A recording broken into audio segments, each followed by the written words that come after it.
Sur les prix, de manière générale, on a une politique qui est en train de légèrement changer. Donc c'est vrai qu'il y a des règles métiers qui nous ont poussé à ça, mais pas que. Fini les baisses de prix intempestives, où on pouvait avoir jusqu'à une douzaine de baisses de prix, notamment pour certains titres People, avec des baisses de prix à 1 €. Ça, c'est terminé. Désormais, lorsqu'on en fait, notamment sur le titre public, on va en faire qu'une ou deux par an. Et surtout, on a augmenté nos prix de vente. Donc que ce soit pour public, et que ce soit pour nos autres hebdos, que ce soit ici Paris, France Dimanche, Paris Match, où on a augmenté les prix de vente en 2013, à chaque fois de l'ordre de 10 centimes d'euros. Ce qui était très intéressant, c'est que ces hausses de prix, visiblement, ont été considérées comme étant mesurées par nos lecteurs, puisque nous avons constaté aucune dégradation des ventes.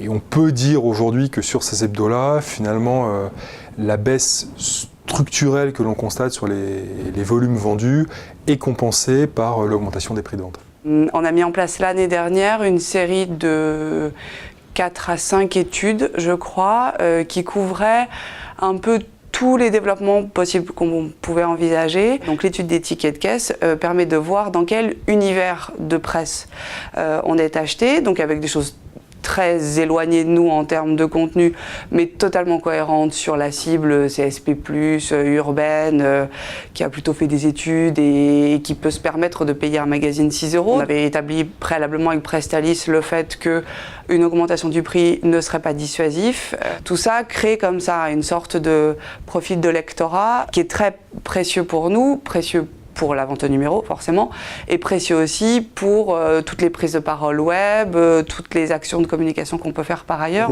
On est positionné à un prix qui peut paraître assez élevé, qui est à 15 €, mais qui finalement est accepté par le public parce que c'est un contenu de 160 pages, c'est assez dense, assez complet, et pour un trimestriel, finalement 15 €, c'est acceptable, ça revient à 5 € par mois, ce qui est le prix d'un mensuel par exemple. Alors ce qui nous a amené à changer de prix sur The Good Life, c'est que en fait, le magazine fait 350 pages, il y a énormément de contenu dedans, c'est presque devenu, en plus du contenu intéressant, c'est presque devenu un bel objet, et on pensait que le value for money du magazine n'était pas suffisant, et on s'est dit qu'on pouvait largement l'augmenter de 20%.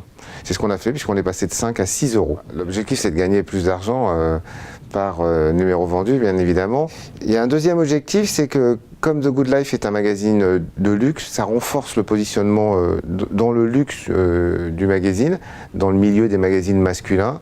À 6 €, il est définitivement ancré dans le monde des magazines de luxe. Ça, c'est très important, donc ça rejaillit positivement sur l'image du magazine. Les gens qui achètent The Good Life sont essentiellement des gens qui habitent dans les villes de plus de 300 000 habitants. En général, ce sont des gens qui ont de l'argent et qui ne regardent pas au prix d'un magazine de manière trop précise. En fait, ce sont des gens qui sortent de chez le marchand de journaux le week-end avec 10, 15 ou 20 € ou 30 € de journaux et de magazines. On avait fait faire par Prestalis une étude de ticket de caisse, en fait, qui est très intéressante parce que ça nous a conforté dans notre volonté de vouloir augmenter le prix du magazine, parce qu'on s'est rendu compte que les gens qui achetaient The Good Life étaient des gens qui achetaient aussi d'autres magazines qui quelquefois coûtaient même plus cher que The Good Life, et de manière quasiment systématique en fait, et donc ça nous a conforté à aller dans cette direction. C'était une étude qui était très intéressante pour nous.